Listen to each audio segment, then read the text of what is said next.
പുന്നാര മോനെ, സ്ത്രീകളുടെ ദേഹത്ത് കൈവയ്ക്കാൻ ഞാൻ പഠിച്ചിട്ടില്ല. ഇപ്പോൾ തന്നത് നിന്റെ തള്ളയ്ക്കുള്ളതാ.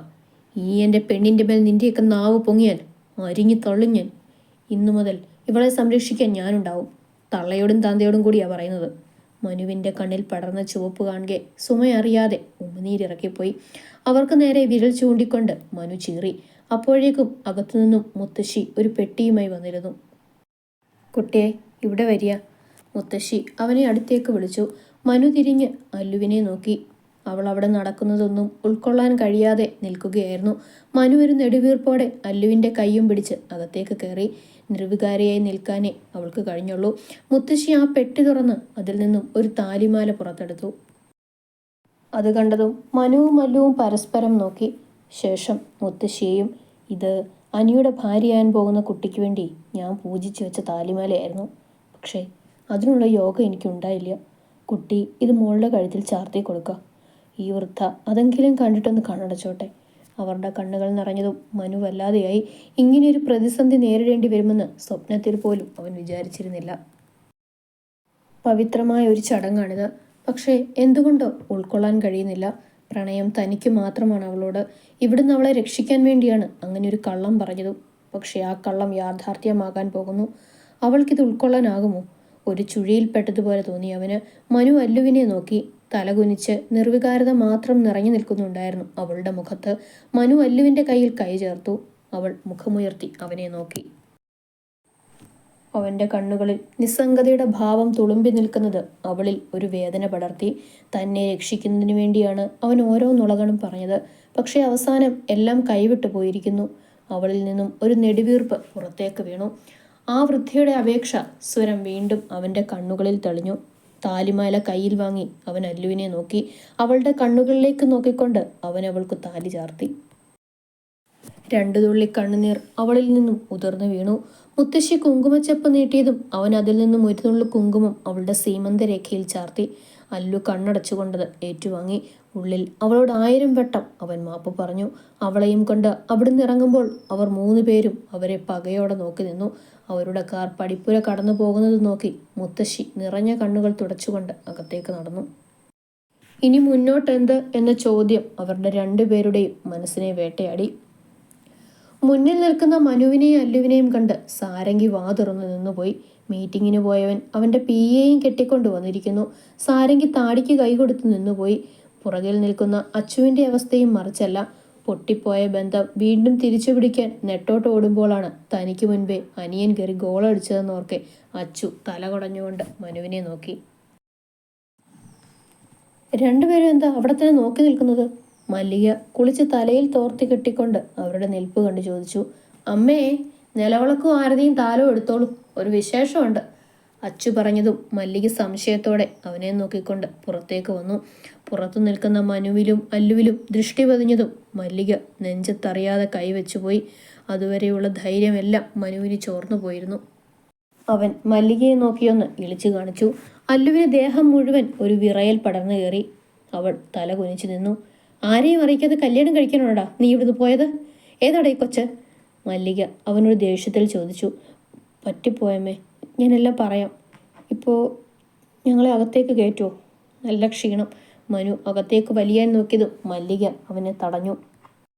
മോനൊന്ന് നിന്നേ, നിന്റെ അച്ഛൻ വന്നിട്ടുണ്ട്. അദ്ദേഹം തീരുമാനിക്കട്ടെ എന്ത് വേണമെന്ന്. അവനെ നോക്കി ദേഷ്യത്തോടെ പറഞ്ഞുകൊണ്ട് മല്ലിക അകത്തേക്ക് നടന്നു. അല്ലുവിൻ്റെ കണ്ണുകൾ നിറഞ്ഞു വന്നു. അവൾ കാരണം മനു പ്രശ്നത്തിലാകുമെന്ന് അവൾ ഭയന്നു. സാരംഗി അവനെയൊന്ന് മൊത്തത്തിൽ നോക്കി. എന്നിട്ട് അല്ലുവിനെയും. മോനെ മനുട്ടാ, എന്നായിരുന്നു അണ്ടർലൈനിൽ കൂടിയുള്ള ലൈൻ വലി?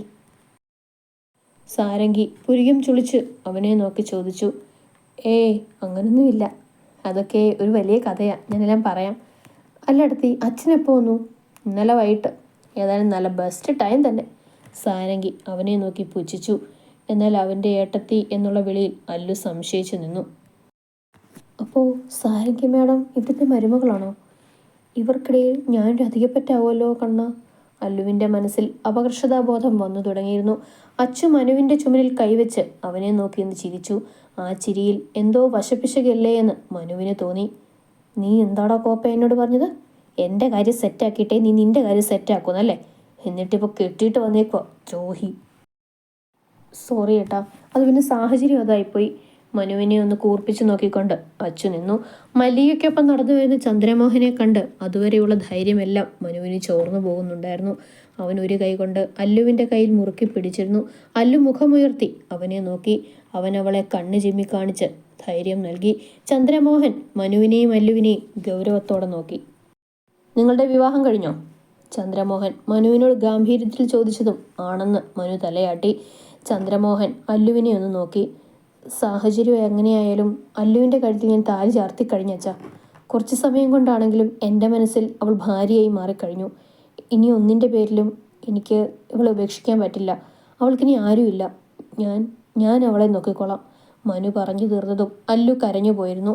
അവൻ അവളെ ചേർത്ത് പിടിച്ചു. അല്ലു അവൻ്റെ ചുമലിൽ മുഖമുമർത്തി കരഞ്ഞു. അച്ചുവും സാരംഗിയും ആകെ വല്ലാതെയായിപ്പോയി. ഒപ്പം മനുവിനോട് വല്ലാത്ത ബഹുമാനം കൂടി തോന്നി അവർക്ക്. ചന്ദ്രമോഹൻ മല്ലികയെ നോക്കി. അതിൻ്റെ അർത്ഥം മനസ്സിലായതുപോലെ മല്ലിക സാരംഗിയെയും വിളിച്ചുകൊണ്ട് അകത്തേക്ക് പോയി. അല്പസമയത്തിന് ശേഷം കയ്യിൽ ആരതിത്താലവുമായി സാരംഗിയും പുറകിൽ കത്തിച്ചു വെച്ച നിലവിളക്കുമായി മല്ലികയും വന്നു. ചന്ദ്രമോഹൻ ഒരു ചിരിയോടെ എല്ലാം നോക്കി നിന്നു. അല്ലു നിലവിളക്ക് വാങ്ങി വലതുകാൽ വെച്ച് വൃന്ദാവനത്തിലെ ഇളയ മരുമകളായി അകത്തേക്ക് കയറി. പിന്നീട് മല്ലിക അവർക്ക് പാലും പഴവും നൽകി. മനു, പിന്നെ മറ്റൊരു കാര്യം, നിങ്ങളുടെ വിവാഹം ഒഫീഷ്യലായി ഉടനെ നടത്തും. അതിനുശേഷമേ നിങ്ങൾ ഒന്നിച്ച് ജീവിക്കാവൂ. ചന്ദ്രമോഹൻ പറയുന്നതിൽ കാര്യമുണ്ടെന്ന് അവന് തോന്നി. കലങ്ങി മറിഞ്ഞിരിക്കുന്ന അല്ലുവിൻ്റെ മനസ്സിലും അതൊരു വലിയ ആശ്വാസമായിരുന്നു. അപ്പോഴാണ് ഉറക്കച്ചടവോടെ തച്ചു അങ്ങോട്ടേക്ക് വന്നത്. ചേച്ചി, ഇതാരാ ഈ ചേച്ചി? അല്ലുവിനെ ചൂണ്ടിക്കൊണ്ട് തച്ചു സാരംഗിയോട് ചോദിച്ചു. അതോ മോളെ, ഏട്ടത്തിയമ്മയാണ് കേട്ടോ, അവളുടെ താഴയിൽ കൊഞ്ചിച്ചുകൊണ്ട് സാരംഗി പറഞ്ഞു. ആണോ, എൻ്റെ ഏട്ടത്തിയാണോ? തച്ചു കണ്ണുവിടർത്തിക്കൊണ്ട് ചോദിച്ചു. ഏയ്, എനിക്ക് ഏട്ടത്തി വന്നേ, തച്ചിനോട് കൂട്ടുകൂടാൻ ഏട്ടത്തി വന്നേ, അവൾ കൈയടിച്ചുകൊണ്ട് സന്തോഷം പങ്കുവച്ചു. അല്ലു എന്ന് തച്ചുവിനെ സംശയത്തോടെ നോക്കി. തൻ്റെ പ്രായം വരും അവൾക്ക്, പക്ഷെ സ്വഭാവം കൊച്ചുകുട്ടികളുടെയും. അല്ലുവിൻ്റെ സംശയം സാരംഗയ്ക്ക് മനസ്സിലായി. അവൾ അവളെ നോക്കിയൊന്ന് കണ്ണു ചിമ്മി. യാത്രാക്ഷീണം കാരണം അല്ലു നന്നായി ക്ഷീണിച്ചിരുന്നു. സാരംഗി അവളെ അവളുടെ റൂമിലേക്ക് കൂട്ടിക്കൊണ്ടുപോയി. ഫ്രഷായതിനു ശേഷം അല്ലു ബെഡിൽ വീണ് മയങ്ങിപ്പോയി. ഇതേ സമയം സാരംഗി അവളുടെ റൂമിലെ ടേബിളിൽ നിന്നും അവളുടെ ആ ഡയറി പുറത്തെടുത്തു. ഓർമ്മകൾ പിന്നിലേക്ക് സഞ്ചരിച്ചതും അവൾ കണ്ണുകളടച്ച് ആ കാലത്തെ ഒരിക്കൽ കൂടി ഓർമ്മിപ്പിച്ചു. പെട്ടെന്ന് ഒരു ദിവസം ഡൽഹിയിലേക്ക് പറിച്ചു നടുമ്പോൾ വെറും ഒരു 10 വയസ്സുകാരിക്ക് മനസ്സിലാക്കാവുന്നതിനും അപ്പുറമായിരുന്നു പുതിയ അന്തരീക്ഷം. അവൾക്ക് അവിടെ ഏറെ നഷ്ടം തോന്നിയത് മല്ലികയുടെ സാമീപ്യമായിരുന്നു. അമ്മു എന്ന് വിളിച്ച് എപ്പോഴും കൂടെ നടക്കുന്ന അച്ചുവിനെ ഓർത്ത് പലപ്പോഴും അവൾ കരഞ്ഞു. തിരികെ പോകണമെന്ന് വിശ്വനാഥനോട് വാശി പിടിച്ചു. എന്നാൽ അദ്ദേഹം അത് അവഗണിച്ചു. ദിവസങ്ങൾ ഓടിമറയും തോറും അവൾ സാഹചര്യത്തോട് ഇണങ്ങാൻ പഠിച്ചു. അച്ചുവും മല്ലികയും വൃന്ദാവനവും ഓർമ്മകളിലേക്ക് ചേക്കേറി. എന്നാൽ ഇങ്ങിവിടെ തൻ്റെ എല്ലാമായവളെ ഓർത്ത് അവൻ ഓരോ ദിവസവും കണ്ണുനീറൊഴുക്കി. അതിവേഗത്തിലായിരുന്നു ക്രിസ്റ്റൽ ഗ്രൂപ്പ്സിൻ്റെ വളർച്ച. തിരക്കുകളിലേക്ക് മുങ്ങാൻ തുടങ്ങിയപ്പോൾ വിശ്വനാഥൻ മക്കളുടെ കാര്യങ്ങളിൽ ശ്രദ്ധിക്കാതെ പോയി. വിശ്വനാഥൻ്റെ വാർദ്ധക്യം ബാധിച്ച വല്യമ്മയായിരുന്നു സാരംഗിയുടെയും തച്ചുവിൻ്റെയും കാര്യങ്ങൾ നോക്കിയിരുന്നത്. അവളുടെ മുറിയിലെ ചുവരിൽ അച്ചു വരച്ചു നൽകിയ ചിത്രം വിശ്വനാഥനോട് പറഞ്ഞ് ഫ്രെയിം ചെയ്തു വെച്ചു. നാട്ടിലേക്ക് മക്കളെയും കൊണ്ട് ഒരു തവണ വിശ്വനാഥൻ വന്നുപോയി. അന്ന് അവിടെ നിന്നും പിടിച്ചുകൊണ്ടു പോകുന്നത് പോലെയായിരുന്നു വിശ്വനാഥൻ അവരെ തിരിച്ചു കൊണ്ടുപോയത്. അച്ചേട്ടൻ അങ്ങ് വരില്ലേ? വരണം കേട്ടോ, അമ്മൂട്ടി കാത്തിരിക്കും. കാറിലേക്ക് കയറും നേരം നിറകണ്ണുകളോടെ വിതുമ്പി ചോദിക്കുന്ന ആ കുഞ്ഞി പെണ്ണിനോട് അവൻ കണ്ണുകൾ നിറച്ചുകൊണ്ട് തലയാട്ടി. 12 വർഷങ്ങൾക്ക് ശേഷം. Tanvi, everything is okay? Yes sir. നമ്മുടെ ഡ്രീം പ്രോജക്റ്റാണിത്. സോ ഒരു ഫോൾട്ടും വരരുത്. അറിയാം സർ. മാം എപ്പോൾ എത്തും? മീറ്റിങ്ങിന് മുന്നേ എത്തും. എല്ലാം ക്ലിയർ ആയില്ലേ? അറിയാലോ, എൻ്റെ മോളാണെന്നൊന്നും അവൾക്കില്ല. ഇവിടെ എടുത്ത് തല തിരിച്ചു വെക്കും. വിശ്വനാഥൻ ചിരിയോടെ പറഞ്ഞതും തൻവി ചിരിച്ചുകൊണ്ട് പുറത്തേക്ക് ഇറങ്ങിപ്പോയി. റിവോൾവിംഗ് ചെയറിൽ ഇരുന്നു കൊണ്ട് വിശ്വനാഥൻ സാരംഗിയെക്കുറിച്ച് ഓർക്കുകയായിരുന്നു. MBA പൂർത്തിയാക്കിയതിനു ശേഷം സ്വയം അവൾ കമ്പനി ഏറ്റെടുക്കുകയായിരുന്നു. എല്ലാം വളരെ കൃത്യതയോടെ ചെയ്യുന്ന അവളിൽ അയാൾക്ക് അഭിമാനം തോന്നി. അവൾ പഴയ അമ്മുവിൽ നിന്നും ഒരുപാട് മാറിയിരിക്കുന്നു. പക്വതയുള്ള ഒരു ബിസിനസ് വുമണായി തീർന്നു അവൾ. സാരംഗിയുടെ കഠിനാധ്വാനം കൊണ്ട് 2 വർഷം കൊണ്ട് എത്രയോ കോടിയുടെ ലാഭമാണ് കമ്പനിക്ക് കിട്ടിയത്. ഓഫീസിലേക്ക് കാഷ്വൽ ഡ്രസ്സിൽ നടന്നു വരുന്ന അവളെ കണ്ട് സ്റ്റാഫ്സ് എല്ലാം എഴുന്നേറ്റ് നിന്ന് വിഷ് ചെയ്തു. അവർക്കെല്ലാം ഒരു പുഞ്ചിരി നൽകി അവൾ കോൺഫറൻസ് ഹാളിലേക്ക് നടന്നു. മീറ്റിംഗ് തുടങ്ങാറായപ്പോൾ തൻവി കൊണ്ടുകൊടുത്ത ഫയൽസ് എല്ലാം ക്ലിയർ ആക്കി നോക്കി അവളെല്ലാം മനസ്സിലാക്കി. 200 കോടിയാണ് പ്രോജക്റ്റ് ബഡ്ജറ്റ്. 2-3 കമ്പനികളുടെ പ്രോജക്റ്റൊന്നും അവൾക്ക് ഇഷ്ടപ്പെട്ടില്ല. അവരോടെല്ലാം റിപ്പോർട്ട് അറിയിക്കാമെന്ന് പറഞ്ഞ് അവൾ തിരിച്ചയച്ചു. കടുത്ത അസ്വസ്ഥതയോടെ അവൾ നെറ്റിയിൽ കൈയൊഴിഞ്ഞിരുന്നു. 3 കമ്പനിയുടെ പ്രോജക്റ്റ് റിജക്റ്റ് ചെയ്തു. ഇനി എത്ര പേരുണ്ട്? സാരംഗി ചോദിച്ചതും തൻവി 4ാമത്തെ ഫയൽ അവൾക്ക് നേരെ നീട്ടി. അത് വായിച്ചു നോക്കി അവളുടെ മുഖം വിടർന്നു. ഇത് പ്രോപ്പറാണ്. ഇറ്റ്സ് റിയലി അമേസിംഗ് യാർ. CM groups from Kerala. Who is this? Sarangi ആകാംക്ഷയോടെ ചോദിച്ചു. അദ്ദേഹം ഇപ്പോൾ എത്തും മാം, വിത്തിൻ 2 minutes. തൻവി പറഞ്ഞു നിർന്നതും കോൺഫറൻസ് ഹാളിലേക്ക് ഒരു ബൂട്ടിൻ്റെ ശബ്ദം കേട്ടു. തൻവി തിരിഞ്ഞു നോക്കി. അങ്ങോട്ടേക്ക് നോക്കിയ സാരംഗിയുടെ കണ്ണുകൾ തുറച്ചുപോയി. കാഷ്വൽ സ്യൂട്ട്സ് ഇട്ടുകൊണ്ട് സുമുഖനായ ഒരു ചെറുപ്പക്കാരൻ അവരുടെ അടുത്തേക്ക് നടന്നു വന്നു. അവനെ കണ്ട് വിശ്വനാഥന്റെ ചുണ്ടിൽ ഒരു പുഞ്ചിരി വിടർന്നു. സാരംഗി അയാളെ കൂർപ്പിച്ചു നോക്കി. വിശ്വനാഥൻ ഒന്നും അറിയാത്തതുപോലെ മുകളിലേക്ക് നോക്കി. Welcome sir. മാം, ഇദ്ദേഹമാണ് CM ഗ്രൂപ്പ്സിന്റെ CEO mister Ashwanth Chandramohan. Sarangi ഒന്ന് അമർത്തി മൂളി. അവളുടെ മുഖത്ത് ഒരു പുച്ഛം വിരിഞ്ഞു. Good morning. അച്ചു അവളുടെ അരികിലേക്ക് വന്ന് അവൾക്ക് നേരെ കൈനീട്ടി. അവൾ ഗൗരവത്തോടെ അവന് തിരികെ കൈ കൊടുത്തു. എൻ്റെ അമ്മൂട്ടിക്ക് ഈ ഗൗരവം തീരെ ചേരുന്നില്ല അല്ലേ അച്ഛാ? ഒരു കണ്ണിറക്കിക്കൊണ്ട് അവൻ പറഞ്ഞതും അവൾ മുഖം കൂട്ടി തിരിഞ്ഞു നിന്നു. വിശ്വനാഥൻ പൊട്ടി വന്ന ചിരി കടിച്ചു പിടിച്ചു. ഓ, അപ്പം 2 പേരും കൂടി എന്നെ കളിപ്പിച്ചതാ അല്ലേ? എൻ്റെ പൊന്നമ്മോ, നീ ഇങ്ങനെ മസിൽ പിടിക്കാതെ. ഈ പെണ്ണെന്താ ഇത്രയും ഗൗരവം? അച്ചു അവളെ നോക്കി കളിയായി പറഞ്ഞു. അവിടെ എന്താണ് നടക്കുന്നത് മനസ്സിലാവാതെ ആകെ കിളിപോയ അവസ്ഥയിലായിരുന്നു തൻവി. മാം, നിങ്ങളെങ്ങനെ? തൻവി സംശയത്തോടെ ചോദിച്ചു. തൻവി ഇടയ്ക്ക് ചോദിക്കാറില്ലേ ഈ അച്ചുവേട്ടൻ ആരാണെന്ന്? വിശ്വനാഥൻ ചോദിച്ചതും തൻവി തലയാട്ടി. ആ അച്ചുവേട്ടനാണ് ഈ ഇരിക്കുന്ന അശ്വന്ത് ചന്ദ്രമോഹൻ. അവൾ അച്ചുവിനെ നോക്കി ചിരിച്ചു. അവൻ തിരിച്ചു. അപ്പോൾ എങ്ങനെ, ഈ പ്രോജക്റ്റ് എൻ്റെ അച്ചു ഏറ്റെടുക്കുമല്ലേ?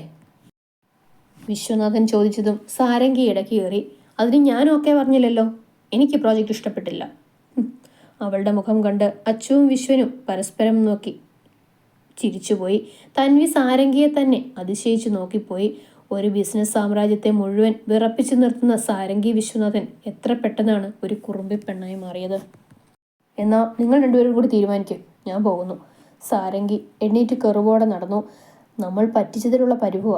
നീ ചെന്ന് പിണക്കം മാറ്റിട്ടോ, ഇല്ലെങ്കിൽ ഇന്നിവിടെ എടുത്ത് തിരിച്ചു വയ്ക്കും. വിശ്വനാഥനെ നോക്കിയിട്ട് അച്ചുവും എഴുന്നേറ്റ് അവളുടെ പുറകെ നടന്നു.